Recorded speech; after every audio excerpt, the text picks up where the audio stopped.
सुप्रभात प्रिय विद्यार्थियों, कक्षा 6 हिंदी विषय में आप सभी का स्वागत है। बेटा, हमने हमारी व्याकरण पुस्तक कोपल का पाठ 13 संधि बहुत अच्छे तरीके से पढ़ लिया है और उसको समझ लिया है। इसका एक भाग पूरा हो गया है।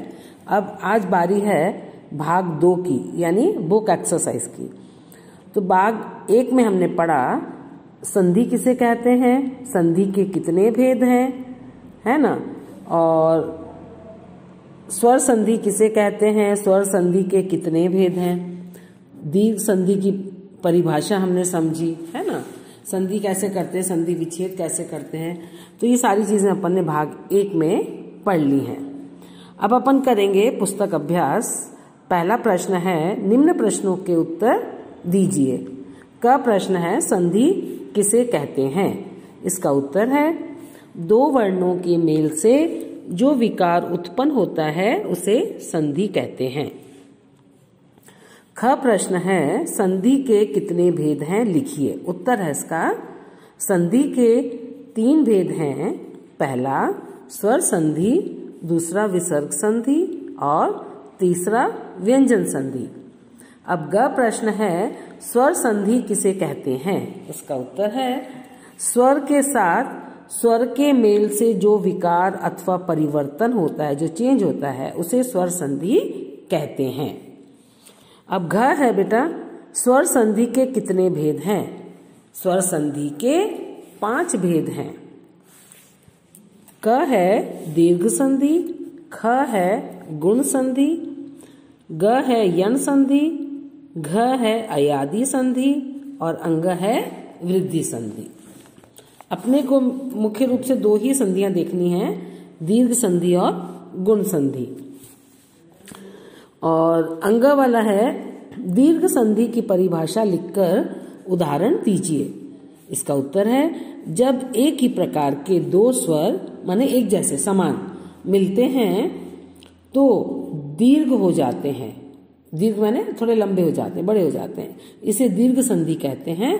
जैसे महा का लास्ट वाला क्या है, आ, और उसके बाद आशय जुड़ा है, उधर भी आ और आ मिलकर के महाशय बन गया है ना। अब च है बेटा, गुण संधि की उदाहरण सहित परिभाषा दीजिए।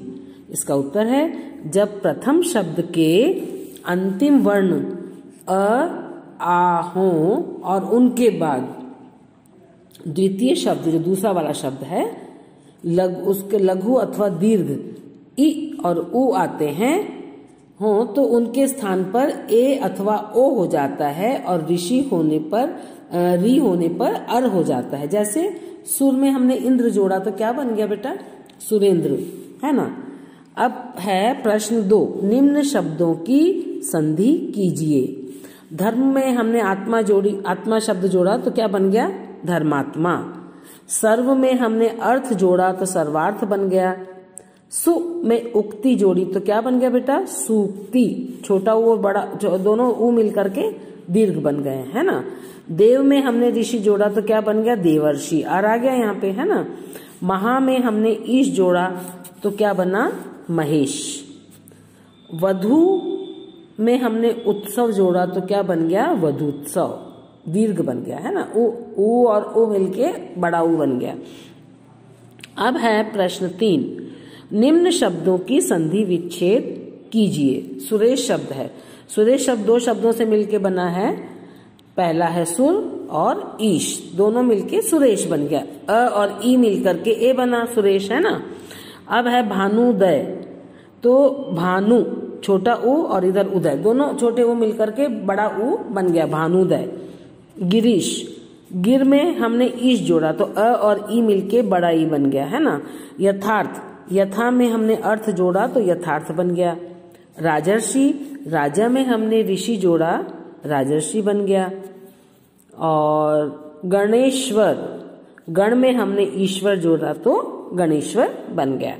अब है बेटा प्रश्न 4, सही विकल्प चुनकर उत्तर लिखिए। हिमालय का संधि विच्छेद है, हिमा में लय जोड़ेंगे, हिम में आलय जोड़ेंगे, हिमा में आलय जोड़ेंगे, हिम में लय नहीं, ये दूसरा वाला सही है बेटा। हिम में आलय हमने जोड़ा तो हिमालय बन गया है। अब है ख वाला। वधूत्सव में संधि है दीर्घ, यण, गुण और वृद्धि, इसमें दीर्घ संधि है। ग वाला है दो वर्णों के मेल से उत्पन्न विकार होता है, संधि, समास, अव्यय, उपसर्ग। तो नंबर 1 सही है आपका, संधि पर टिक करिए। घ वाला है जब समान स्वर मिलकर दीर्घ हो जाते हैं तब उसे कहते हैं दीर्घ संधि, गुण संधि, वृद्धि संधि, अयादि संधि। तो ये नंबर 1 दीर्घ संधि सही है, आप इस पे टिक करिए। अब है अंग वाला।